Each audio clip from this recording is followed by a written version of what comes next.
सभी बच्चों को मेरा बहुत बहुत प्यार और आशीर्वाद। बच्चों, आज की इस ऑनलाइन कक्षा के माध्यम से हम अध्ययन करने जा रहे हैं कक्षा 12वीं की आरोह भाग 2 का पाठ बाजार दर्शन। बच्चों, ये जो पाठ है बाजार दर्शन आज के परिप्रेक्ष्य में बहुत प्रासंगिक है। आज हर व्यक्ति बाजार के जादू में फंसा हुआ है, शॉपिंग करने में व्यस्त है और शॉपिंग को अपने जीवन का लक्ष्य भी मान बैठा है। बच्चों, हम बात करें इस पाठ के लेखक के बारे में। इस पाठ के लेखक हैं श्री जैनेन्द्र कुमार जी। जैनेन्द्र कुमार जी हिंदी उपन्यास के इतिहास में इन्होंने मनोविश्लेषणात्मक परंपरा के प्रवर्तक हैं, अर्थात इन्होंने आम आदमी के मन का विश्लेषण किया, उनके मन के जो भाव और विचार हैं उनको उन्होंने अपनी लेखनी के माध्यम से जनता के सामने प्रस्तुत किया। बच्चों, हम बात करें इनके लेखक जो इनके जीवन परिचय के बारे में। प्रसिद्ध उपन्यास जैनेन्द्र कुमार जी का जन्म 1905 ईस्वी में अलीगढ़ में हुआ था।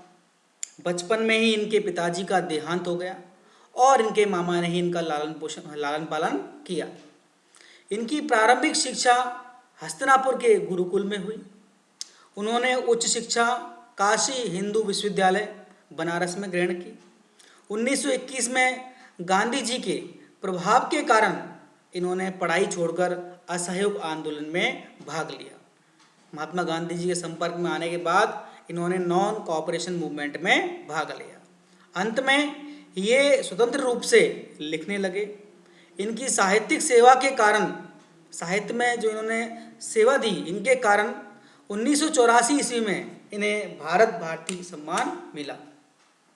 भारत सरकार ने इन्हें पद्म भूषण से भी सम्मानित किया।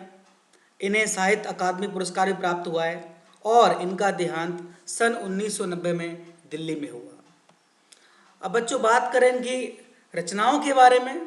इन्होंने जो उपन्यास लिखे हैं वो है परख, अनाम स्वामी, सुनीता, त्यागपत्र, कल्याणी, जयवर्धन, मुक्तिबोध। कहानी लिखी है इन्होंने संग्रह वातायन, एक रात, दो चिड़ियाँ फांसी, नीलम देश की राजकन्या, पाजेब।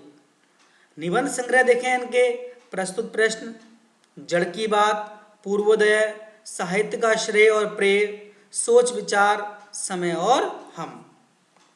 अब बच्चों, बात करें हम इनकी साहित्यिक विशेषताओं के बारे में कि इन्होंने किस प्रकार का साहित्य लिखा है, तो हिंदी कथा साहित्य के में जो प्रेमचंद के बाद सबसे महत्वपूर्ण कथाकार के रूप में जैनेन्द्र कुमार जी प्रतिष्ठित हुए हैं।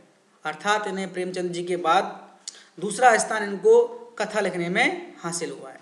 इन्होंने अपनी उपन्यासों और कहानियों के माध्यम से हिंदी में एक सशक्त मनोवैज्ञानिक कथा धारा का प्रवर्तन किया। मनोवैज्ञानिक, साइकोलॉजिकल। जैनेन्द्र की पहचान अत्यंत गंभीर चिंतक के रूप में रही है। इन्होंने सरल व अनौपचारिक शैली में, इनफॉर्मल शैली में समाज, राजनीति, अर्थनीति, इकोनॉमिक्स एवं दर्शन, फिलॉसफी से संबंधित गहन प्रश्नों को सुलझाने की कोशिश की है। ये गांधीवादी विचारधारा से भी प्रभावित थे। इन्होंने गांधीवादी चिंतन दृष्टि का सरल व सहज उपयोग जीवन जगत से जुड़े प्रश्नों के संदर्भ में किया है। अर्थात जीवन और संसार से जुड़े प्रश्नों का उत्तर देने के लिए उन्होंने गांधीवादी सोच का इस्तेमाल किया है, गांधीवादी सिद्धांतों का इस्तेमाल किया है। ऐसा उपयोग अन्यत्र दुर्लभ है। अन्यत्र मतलब अन्य स्थान पर, दुर्लभ मतलब जिसका मिलना मुश्किल हो। इन्होंने गांधीवादी सिद्धांतों जैसे सत्य, अहिंसा, आत्मसमर्पण आदि को अपनी रचनाओं में मुखर रूप से अभिव्यक्त किया है। अब बच्चों, बात करें हम इनकी भाषा शैली की, तो जैनेन्द्र जी की भाषा शैली अत्यंत सरल, सहज और भावानुकूल है, भावों के अनुकूल है, जिसमें तत्सम शब्दों का प्रयोग बहुलता से हुआ है। तत्सम शब्दों का इन्होंने इस्तेमाल भी किया है। तत्सम शब्द मतलब संस्कृत के वे शब्द जो हिंदी में उसी रूप में इस्तेमाल में लाए जाते हैं, परंतु तद्भव और उर्दू फारसी शब्दों के भाषा के शब्दों का प्रयोग भी अत्यंत सहजता से किया हो। तद्भव मतलब संस्कृत के वे शब्द जिनका हिंदी में आते आते रूप बिगड़ गया है। बच्चों, हम बात करें अब इस पाठ के बारे में। जो ये पाठ दे रखा है, ये पाठ निबंध शैली में लिखा गया है। तो ये पाठ, ये जो निबंध है, इसमें गहरी वैचारिकता व साहित्य के सुलभ लालित्य का संयोग है। दो चीजें हैं, एक तो गहरा विचार चिंतन है और दूसरा साहित्य के विभिन्न प्रतिमानों का भी इन्होंने उपयोग किया है कि सुलभ लालित्य का बहुत अच्छा इन्होंने इसमें संयोग दर्शाया है। कई दशक पहले लिखा गया यह लेख आज भी उपभोक्तावाद व बाजारवाद को समझाने में बेजोड़ है। उपभोक्तावाद, उपभोक्ता बोलते हैं कंज्यूमर को। बच्चों, आज जो ये बाजार है, ये उपभोक्ता और उत्पादक के रूप में सिमट कर रह गया है। ऐसा मानते हैं कि जो चीज़ें हमारे सामने प्रस्तुत की जाती है, वो चीज़ें सिर्फ हमारे उपयोग के लिए बनी होती हैं। हम इन चीज़ों, ऐसे कई बार हमको लगता है कि हमारा जन्म ही बाजार में उपलब्ध चीज़ों के उपयोग के लिए हुआ है। इस कारण से हम बिना काम ही सारी चीज़ें खरीदने लगते हैं और जो उत्पादक हैं वो इन चीज़ों को इस प्रकार बनाते हैं और इनका विज्ञापन इस प्रकार करते हैं कि हम उन चीज़ों को खरीदने के लिए लालायत हो जाते हैं और उनको खरीद कर ही मानते हैं। तो इन्होंने इस पाठ के माध्यम से उपभोक्तावाद और बाजारवाद, मार्केटिज्म को समझाने का प्रयास किया है। जैनेन्द्र जी अपने परिचितों, मित्रों से जुड़े अनुभव बताते हुए यह स्पष्ट करते हैं कि बाजार की जादुई ताकत, जादुई, ऐसा लगता है बाजार हमको अपनी ओर जादू के माध्यम से खींच रहा है, मनुष्य को अपना गुलाम बना लेती है। यदि हम अपनी आवश्यकताओं को ठीक ठीक समझकर बाजार का उपयोग करें, हमको ये पता है कि हम बाजार जा रहे हैं तो किस लिए जा रहे हैं, हमको क्या खरीदना है, हमारी आवश्यकता क्या है, अगर हम ऐसा समझकर करेंगे तो हम बाजार का लाभ उठा सकते हैं। हमें ये मानना है कि ये चीज़ें हमारे लिए बनी हैं, हम इन चीज़ों के लिए नहीं बने हैं। बाजार में जितनी भी चीज़ें उपलब्ध हैं, इसके अगर हमें हमारी आवश्यकताओं को पता होगा तो हम बाजार का लाभ उठा सकते हैं, उसका उपयोग कर सकते हैं। इसके विपरीत अगर हम बाजार की चमक दमक में फंसने के बाद अगर हम फंस जाएंगे तो हम असंतोष, तृष्णा मीन्स लालसा, प्यास, इच्छा और ईर्ष्या, जलन से घायल होकर सदा के लिए बेकार हो सकते हैं। अब बच्चों, ईर्ष्या किस बात की होगी? ईर्ष्या होगी कि हम जो चीज़ नहीं खरीद, कुछ चीज़ें ऐसी होती हैं जो व्यक्ति की वित्तीय अवस्था, फाइनेंशियल कंडीशन उनको खरीदने के लिए उनको अनुमति नहीं देती, लेकिन और लोग खरीद पाते हैं, जिससे हमको ईर्ष्या उत्पन्न होती है। तो इस प्रकार की ईर्ष्या से हम सदा के लिए बेकार हो सकते हैं। लेकिन लेखक ने कहीं दार्शनिक अंदाज में, फिलोसफिकल मूड में, तो कहीं किस्सा गोई की तरह अपनी बात समझाने की कोशिश की है। इस क्रम में इन्होंने केवल बाजार का पोषण करने वाले अर्थशास्त्र को अनीति शास्त्र बताया है। कि इस प्रकार का अर्थशास्त्र इकोनॉमिक्स है, वो अर्थशास्त्र ना होकर के अनीति शास्त्र है, अर्थात जो नीति के विरुद्ध है। अब बच्चों, हम बात करें इस पाठ के सार की। बच्चों, इस पाठ को हम 7 स्लाइड में बहुत आसान भाषा में इसकी पूरी कहानी, इसका पूरा जो सार है समझने की कोशिश करेंगे। इसकी पहली स्लाइड के बारे में पढ़ते हैं।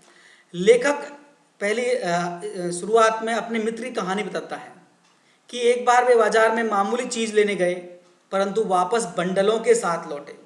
गए थे वो कुछ सामान लेने के लिए, लेकिन जब वापस लौटे तो उनके पास ढेर सारा सामान था। लेखक के पूछने पर उन्होंने अपनी पत्नी को दोषी बताया।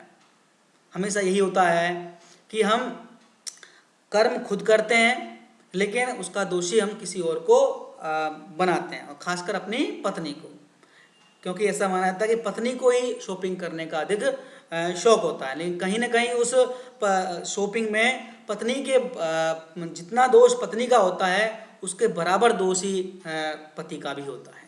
लेखक के अनुसार पुराने समय से पति इस विषय पर पत्नी की ओट लेते हैं। ओट मीन्स सहारा। कर्म खुद करते हैं और दोष पत्नी को देते हैं। इसमें मनी बैग मतलब अर्थात पैसे की गर्मी भी विशेष भूमिका अदा करती है। अब बच्चों जिनके पास पैसा है ही नहीं वो शॉपिंग कहाँ से करेंगे, लेकिन पैसे की गर्मी बहुत ज़्यादा वाली गर्मी होती है। जिसके पास पैसा है वो उस पैसे का उपयोग करने की सोचता है कि मैं इसको कहाँ यूज करूँ, कहाँ यूटिलाइज करूँ, और इस बहाने वो ऐसी चीज़ें खरीदता है जो अनावश्यक होती हैं। पैसा पावर है, शक्ति है, परंतु उसे प्रदर्शित करने के लिए बैंक बैलेंस, मकान खोटी आदि इकट्ठा किया जाता है, सिर्फ और सिर्फ पैसे की पावर को लोगों के सामने प्रस्तुत करने के लिए। हालांकि इसकी आवश्यकता नहीं होती। बच्चों हमने देखा है कि लोग शादी विवाह में कितना सारा तामझाम करते हैं और सिर्फ उनका उद्देश्य होता है अपनी पैसे की पावर दिखाना। पैसे की परचेजिंग पावर, परचेजिंग मतलब खरीदने की जो शक्ति है, क्रय शक्ति है, कि प्रयोग से पावर का रस मिलता है। जिनके पास पैसा है वो कितनी चीज़ें खरीद लाते हैं और इससे उनको रस मिलता है, आनंद मिलता है। दुनिया उनकी चीज़ों को देख करके वाहवाही करती है तो उन खरीदने वालों को आत्मसंतुष्टि मिलती है। लेकिन ऐसे लोग भी हैं जो संयमी भी होते हैं, कंट्रोल करते हैं अपने आप को, वे पैसे को जोड़ते रहते हैं अपने कुसमय से अपने आप को बचाने के लिए, तथा पैसे के जुड़ा होने पर स्वयं को गर्वीला महसूस करते हैं। एक मित्र ने बताया कि सारा पैसा खर्च हो गया। मित्र की अधिकतर खरीद परचेजिंग पावर के अनुपात से आई थी, न कि जरूरत की। बच्चों हम इसके बारे में आगे देखने का प्रयास करें कि आजकल जो मार्केट में हमारे सामने, तो बच्चों हम बात करें आज के, हम जब शॉपिंग मॉल में जाते हैं तो हमको स्मार्टफोन, इस प्रकार की चीज़ें, हेडफोन, इस प्रकार बहुत सी चीज़ें ऐसे दिखाई पड़ती हैं जिनकी हमको आवश्यकता नहीं है, फिर भी हम जाते हैं और उनको खरीद करके ले आते हैं।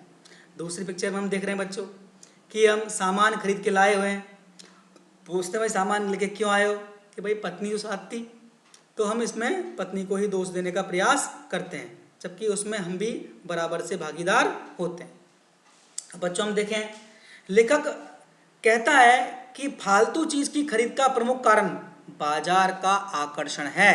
आकर्षण मतलब खिंचाव। बाजार हमें अपनी ओर खींच लेता है। इस प्रकार के विज्ञापन हमारे सामने प्रस्तुत किए जाते हैं, तो विज्ञापन हमारे मन और मस्तिष्क में इतना रिक्तता पैदा कर देते हैं, इतनी आवश्यकता पैदा कर देते हैं, ऐसा लगता है कि ये चीज़ें हमारे लिए ही बनी हैं और हम उन चीज़ों को खरीदने के लिए दौड़ पड़ते हैं। जगह जगह सेल लगी होती है, तो इससे क्या होता है, हम लोग वो चीज़ें खरीद के ले आते हैं जो चीज़ें हमारी आवश्यकता की नहीं होती। लेखक के मित्र ने इसे शैतान का जाल बताया है। बाजार के आकर्षण को शैतान का जाल, कि शैतान ने जाल बना हुआ है और आम आदमी को उसमें फंसाने का प्रयास किया जा रहा है। यह ऐसी सजा होती है कि बेहयाई इसमें नहीं फंसता। बेहया, बेशर्म, जो लोग बेशर्म हैं सिर्फ वो ही इस बाजार के आकर्षण में नहीं फंसते हैं, बल्कि लेकिन इनके अलावा अन्य आदमी इसमें फंस जाता है। बाजार अपने रूप के जाल में, आकर्षण में, माया के जाल में सबको उलझाता है। इसके आमंत्रण में आग्रह नहीं है, रिक्वेस्ट नहीं है। ऊंचे बाजार का आमंत्रण मूक होता है। मूक मतलब गूंगा। जो मॉल्स होते हैं, बड़े बड़े मॉल्स, उसमें व्यक्ति वो आपको खुद नहीं बुला रहा, आप स्वयं उसकी ओर खींचे चले आते हैं।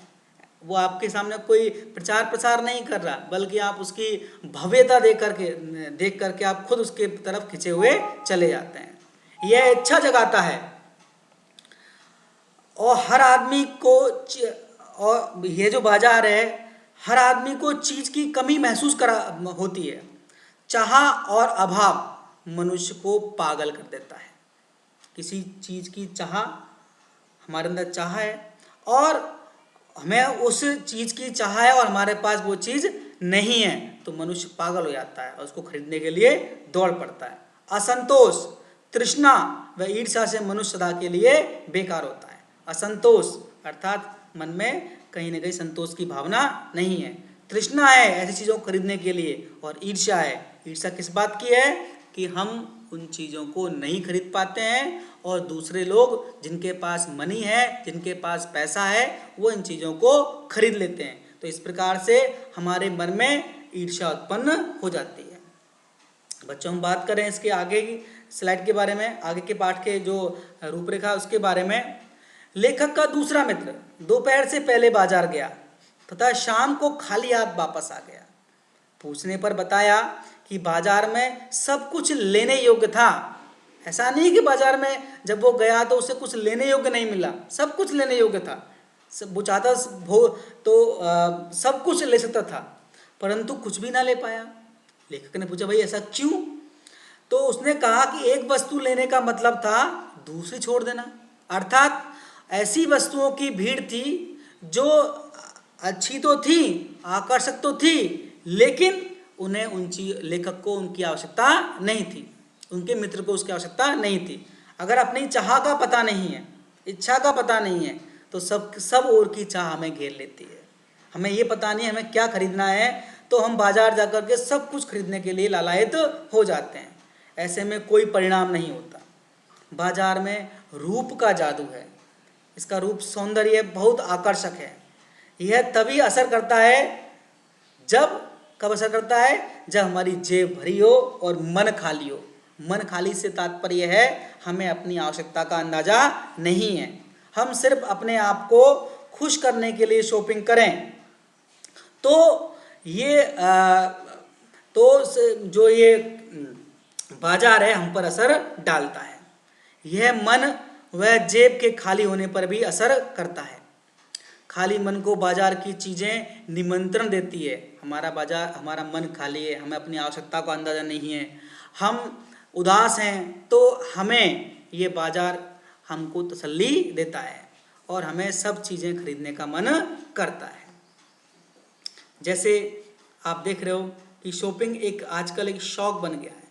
कोई भी जाएगा बाजार में, बस उठाया और इस तरह के बैग्स में सामान भर करके घर में हम ले आते हैं। जैसे ही बाजार का जादू है, जब वो उतरता है, अर्थात जब हम चीज़ें खरीद के घर ले आते हैं, अब उस चीज़ों को खरीद लिया हमने, थोड़ा बहुत उपयोग भी कर लिया, अब उसके बारे में सोचते हैं। तो जो चीज़ें खरीद के लाए हैं वो फैंसी चीज़ें हैं। फैंसी मतलब शौक की चीज़ें हैं, कल्पना की चीज़ें हैं, आराम की चीज़ें हैं, सजावट की चीज़ें हैं। वो ऐसी चीज़ें हैं जिनकी हमको आवश्यकता नहीं थी। वो चीज़ें वो हमको आराम नहीं देती, बल्कि खलल ही डालती हैं। खलल मीन्स बाधा डालती हैं। अब हम सोचते हैं कि इन चीज़ों को खरीद के क्यों लाए। वो हमारा समय हमारा खराब करती हैं, वो हमें मानसिक रूप से भी परेशान करती हैं। इससे स्वाभिमान व अभिमान बढ़ता है। सिर्फ चीज़ों को खरीदने से सिर्फ हमको हमारे अंदर एक स्वाभिमान की भावना आती है कि हमने और एक अभिमान की भावना आती है कि हम इतने सक्षम हैं कि हमने इन चीज़ों को खरीदा है, जबकि हमको इनकी आवश्यकता नहीं थी, फिर भी हमारे पास इतना पैसा है कि हम कुछ भी खरीद सकते हैं। तो इस प्रकार के अभिमान की भावना व्यक्ति के अंदर जन्म लेती है। इस बाजार के जादू से बचने का एकमात्र उपाय यही है कि बाजार जाते समय मन खाली ना रखो। मन को खाली नहीं रखना मतलब मन में लक्ष्य होना मतलब आपको अपनी आवश्यकता का अंदाजा होना चाहिए। और दूसरा, उदास होने की अवस्था में बाजार मत जाओ। सिर्फ अपने आप को रिलैक्स करने के लिए मार्केट मत जाओ। आप मार्केट तभी जाओ जब आपको अपनी आवश्यकता के अनुसार कोई चीज़ खरीदनी है। अगर ऐसा है तो बाजार आपको आनंद देगा, वह आपसे कृतार्थ होगा, वो आपका एहसान मानेगा। बाजार की असली उपयोगिता किस बात में है कि वो आपको आवश्यकता के समय काम आए। आपको घर में किसी ग्रोसरी आइटम की आवश्यकता है, सूजी खरीदने आप जा रहे हो मॉल में, साबुन खरीदने जा रहे हो और वहाँ जा कर के आप सिर्फ साबुन और सूजी खरीद करके ही आप आते हो, तो इसका मतलब है कि आपको आवश्यकता थी, वो आपने खरीद ली, ठीक है, काम हो गया। लेकिन हम करते क्या हैं कि हम जाते तो सूजी और साबुन खरीदने हैं, लेकिन वहाँ और चीज़ों को देख करके ऐसी चीज़ें हम खरीद लाते हैं जिनकी हमको आवश्यकता नहीं होती। क्यों? क्योंकि आपको वो चीज़ें लुभाती हैं, आकर्षित करती हैं, तरह तरह के ऑफर उसमें लगे होते हैं, तो हम उनको खरीदने के लिए लालायित हो जाते हैं। जब ले तो आते हैं, लेकिन बाद में हमको अफसोस होता है और वो चीज़ें हमको परेशान करती हैं। मन खाली रखने का मतलब मन बंद करना नहीं है। शून्य होने का, वैक्यूम, जीरो होने का अधिकार आम आदमी को नहीं है, बस परमात्मा को है। मन को खाली रख दो, कर लगे मन में कुछ भी ना हो। इस प्रकार का अधिकार सिर्फ परमात्मा को है। परमात्मा ही निराकार, शून्य, सब कुछ है, वो कुछ भी कर सकता है। लेकिन आम आदमी के पास इस प्रकार की पावर नहीं है कि वो अपने आप को शून्य कर ले, दुनिया से विरक्त कर ले। क्योंकि परमात्मा ही है जो सनातन भाव से परिपूर्ण है। आम आदमी ऐसा नहीं, आम आदमी अपूर्ण है, वो उसमें कोई ना कोई कमी अवश्य ही है। मनुष्य अपनी इच्छाओं को का निरोध नहीं कर सकता, उनको रोक नहीं सकता। इस लोभ को जीतना नहीं है, बल्कि ये अगर हम इस प्रकार मनुष्य को, इस प्रकार हम मन को अगर हम कंट्रोल कर लें, रोक दें, तो यह लोभ को जीतना नहीं है, बल्कि लोभ की ही जीत है। अगर हम अपने मन को शून्य कर लें, अपने मन को दबा लें, तो इससे हमें ये नहीं कि हमने लोभ को जीत लिया है, बल्कि लोभ हमसे जीत रहा है। क्योंकि शून्य होने का अधिकार सिर्फ और सिर्फ परमात्मा को है। बच्चों, यहाँ इस स्लाइड में आपको आवश्यकता की चीज़ें दिख रही हैं खरीदने के लिए, और अगली में हम खुशी खुशी जा रहे हैं और सिर्फ मौज मस्ती के लिए शॉपिंग करने के लिए जाते हैं। बच्चों, हम बात करें आगे कि मन को बलात् बंद करना हठ योग है। बलात् मीन्स जबरदस्ती, मन पर जबरदस्ती कंट्रोल करना हठ योग है। हठ योग जानते हैं, जिसमें ऋषि मुनि होते हैं, कठोर तपस्या करते हैं, अपने शरीर को कष्ट देते हैं, और उस योग के माध्यम से अपने ऊपर इतना सब कुछ करने के बाद वो अपने जो मन को इस प्रकार बनाते हैं कि उनकी सब इच्छाओं का निग्रह हो जाए और सब उनके जो द्वेष हैं वो समाप्त हो जाएं, और इस प्रकार उनको प्रभु के दर्शन हो जाएं। तो इस प्रकार करना हर इंसान के लिए संभव नहीं है, और ये सही भी नहीं है। वास्तव में मनुष्य अपूर्ण है, अधूरा है, और उसे अपना अधूरापन, अपनी अपूर्णता स्वीकार कर लेनी चाहिए। मनुष्य के लिए सच्चा कर्म सदा इस अपूर्णता की स्वीकृति के साथ होता है। वो इस बात को स्वीकार करे कि हाँ, मैं अपूर्ण हूँ, मैं कंप्लीट नहीं हूँ। अतः मनुष्य को मन की भी सुननी चाहिए, क्योंकि वह भी उद्देश्यपूर्ण है। मन में जो आ रहा है, सदा जो आपके मन में जो आता है, सदा उद्देश्य रहित नहीं होता, वो उद्देश्यपूर्ण भी होता है। लेकिन मनमानेपन को छूट नहीं देनी चाहिए। आप मन को अपने वश में रखिए, लेकिन इतना भी उसको छूट मत दीजिए कि वो अपने आप को मन जो है आपको अपने वश में कर ले, वो अपने स्वयं की करने लग जाए। अगर ऐसा करेंगे तो ये भी स्थिति सही नहीं है। लेखक इसमें अब तीसरे एक अपने मित्र का उदाहरण देता है। लेखक ने अब तक 2 मित्रों को उदाहरण दिया है। एक मित्र गया है, वो बहुत सारी शॉपिंग कर लाया है। दूसरा मित्र गया है, वो कुछ भी शॉपिंग करके नहीं लाया है। अब तीसरा जो उनका पड़ोसी है, उनके बारे में उदाहरण देता है। उनका नाम है भगत जी। वे लंबे समय से चूरण बेच रहे हैं। चूरण जानते हैं, बच्चों के लिए खट्टा मीठा चूरण होता है, जो इमली वगैरह से मिक्स करके बनाते हैं। बच्चे उस चूरण को बड़े चाव से खाते हैं। चूरण से उनका सरनाम था, सरनाम मीन्स प्रसिद्धि थी, वो फेमस था उनका, चूरण जी, भगत जी, चूरण वाले भगत जी। वे प्रतिदिन 6 आने पैसे से अधिक नहीं कमाते थे। उन्होंने ये मन में निश्चय कर रखा था कि मैं इस चूरण के माध्यम से मैं 6 आने से अधिक नहीं कमाऊंगा। वे अपना चूरण कभी भी थोक व्यापारी को नहीं देते थे। थोक, होलसेल वाले को। होलसेल वाले क्या करते हैं, जो छोटे छोटे लोगों से खरीद करके और अधिक लाभ के साथ वो अपना सामान जनता को बेचते हैं। तो वो ऐसा नहीं करते थे, वो अपना सामान कभी किसी थोक व्यापारी को नहीं बेचते थे, और ना ही पेशगी ऑर्डर लेते थे। पेशगी मीन्स एडवांस ऑर्डर लेना।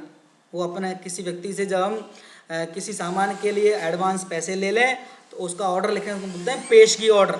तो वो किसी से पेशगी ऑर्डर भी नहीं लेते थे। और 6 आने जब उनकी कमाई पूरी हो जाती थी तो वे बचा हुआ चूरन बच्चों को मुफ्त में बांट देते थे। और इस कार्य को कर कर बच्चों, इस प्रकार जो भगत जी की जो जैसी भावना है वो हर इंसान में नहीं पाई जाती कि उसने निश्चय कर लिया मैं सिर्फ इतना ही कमाऊंगा। देखो बच्चों, ये है हठ योग, जिसमें व्यक्ति अपने मन को नियंत्रण में करने का प्रयास करता है। और बच्चों, ये चूर्ण की गोलियां बनी हुई हैं, और जब ये चूर्ण की गोलियां नहीं बनी हो और ये बिल्कुल बिखरा हुआ हो तो इसको चूर्ण बोलते हैं। बच्चों, अगर हम अब आगे बात करें तो हम जो भगत जी है, भगत जी पर बाजार का जादू नहीं चल सकता था। वे निरक्षर थे, निरक्षर मतलब अनपढ़ थे, बड़ी बड़ी बातें नहीं जानते थे। उनका मन अड़िग रहता था, अड़िग मीन्स अटल, कि मुझे जो बाजार से जो खरीदना है वही खरीदना है, इसके अलावा नहीं खरीदना है। पैसा भीख मांगता है कि मुझे ले लो। जब आपके पास पैसा होता है तो वो मार्केट में जाकर के पैसा कहता है नहीं, मेरा उपयोग करो, ये चीज़ें खरीदो, वो चीज़ें खरीदो।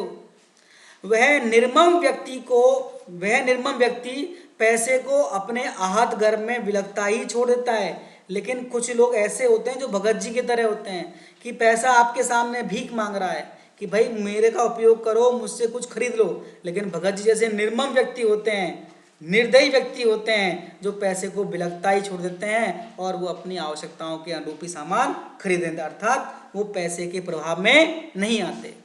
पैसे में व्यंग शक्ति होती है।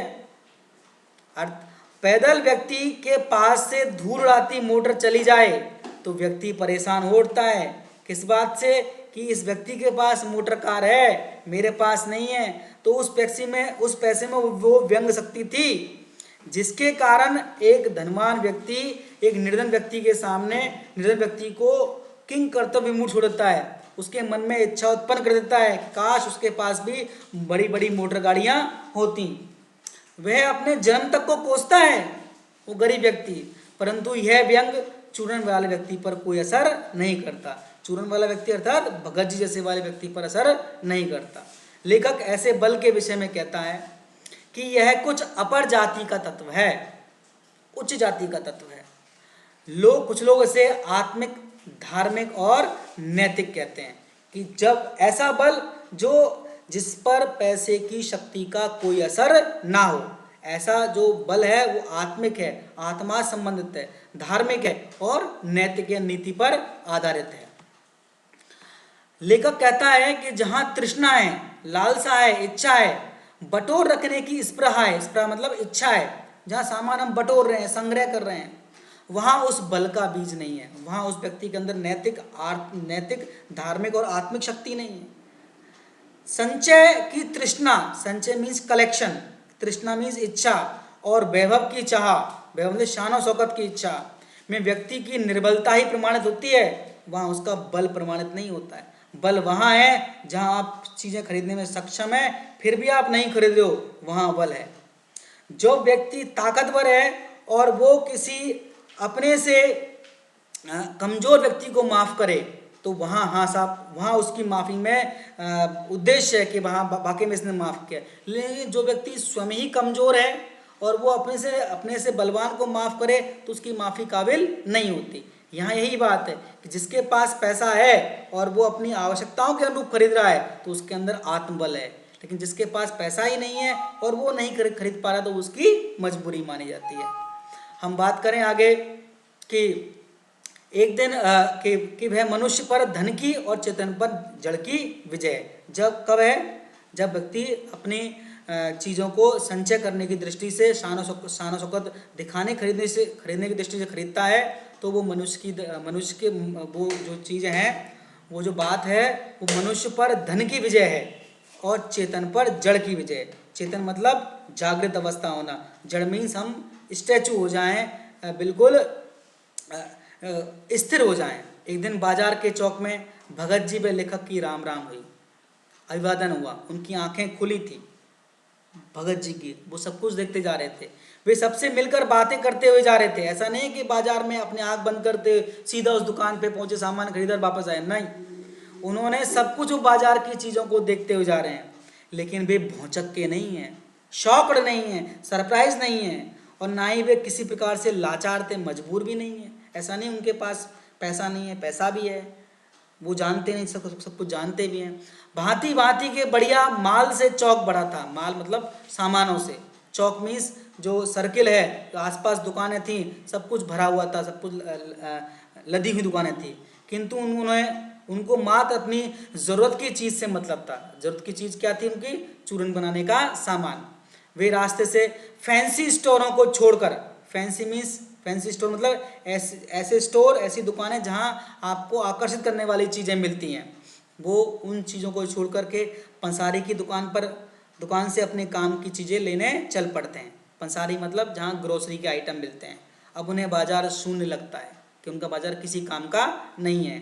फिर चांदनी बिछी रहती हो या बाजार के आकर्षण बुलाते रहो, वे उसका कल्याण ही चाहते हैं कि बच्चे कि वो ये चाहते हैं भाई कि बाजार की मैंने अपनी आवश्यकता के अनुरूप खरीद लिया है, अब बाजार से जो कुछ होता है होता रहे, उन पर इस बाजार के जादू का कोई प्रभाव नहीं पड़ता है।